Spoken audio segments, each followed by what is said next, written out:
Welcome to Alternative Kitchen. Hey bakers, my name is Lisa and this is Alternative Kitchen. Thank you to all my returning subscribers and to all my new subscribers. You are welcome to the kitchen. It's been raining cats and dogs all day and I've come up with another fun recipe that you can try with your kids or you can try alone. This time we're going to be trying a spin on bread again and we're going to make the fanciest bread cookies. Yes, you heard me right. We're going to turn bread into cookies. In order to do this, we're going to be using an alternative method. This is for those who don't have ovens at home. We're going to be using stove top. And I'm going to fill my pot with stones instead of sand. This is in case you can't find sand around. If you can find stones around, just line your pot with it.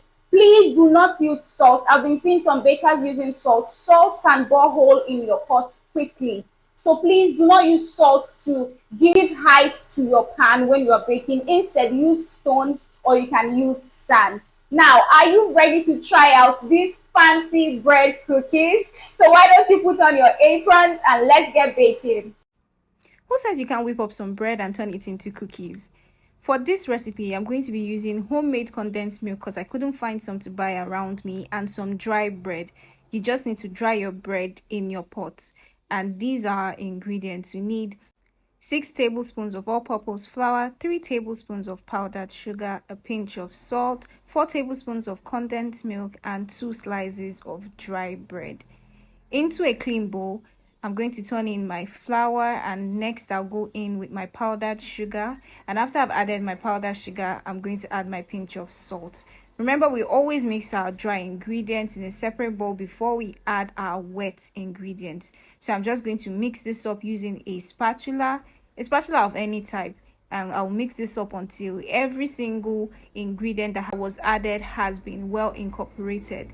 For this recipe, I chose to use powdered sugar or confectioner's sugar or icing sugar rather than using granulated sugar. So if you want to use granulated sugar, just know that the texture you get will be completely different from what we have here, because every kind of sugar gives the dough their own kind of texture.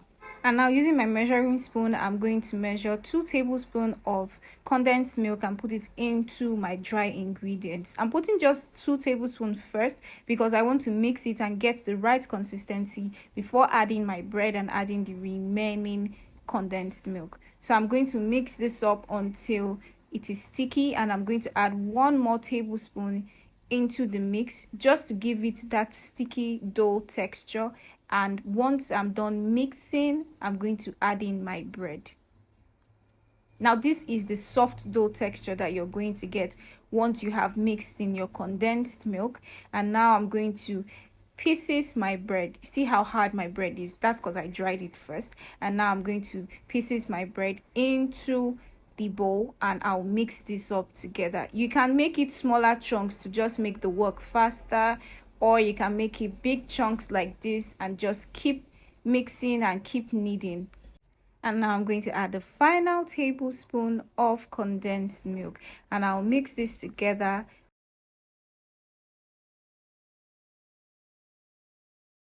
Once it's properly mixed into my dough, I am going to add half slice of bread. Now I'm going to pieces this one properly so that it incorporates faster into the dough.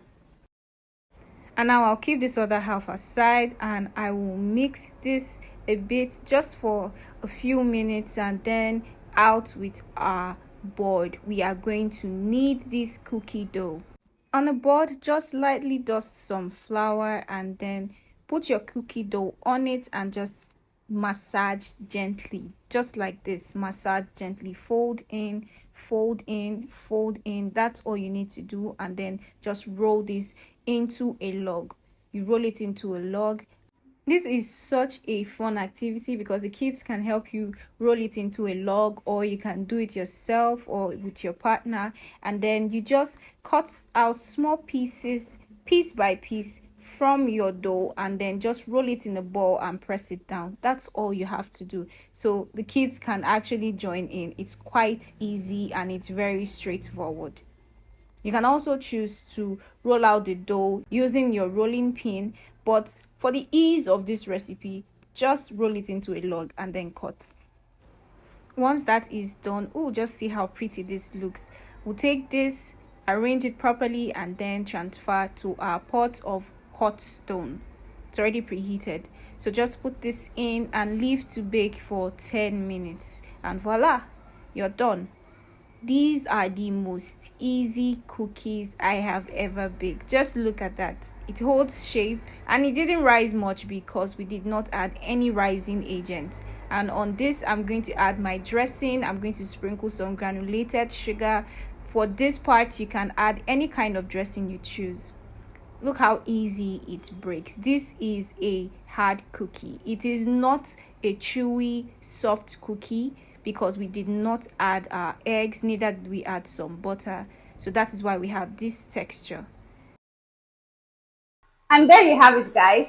That's how to make the fancy bread cookies. This cookie is the new love of my life because it reminds me of this royal Danish cookies. You know that old butter cookies that used to be in a blue tin? That's the one. It reminds me of it. And remember that you can come up with different optional dressings for your cookies. You can spice it up using sprinkles. You can choose to use powdered sugar, again a dozen of powdered sugar on it, or you can use granulated sugar just as I did. And until I come your way next time with another amazing recipe, keep it locked on Alternative Kitchen. My name is Lisa, and don't forget to subscribe. Bye.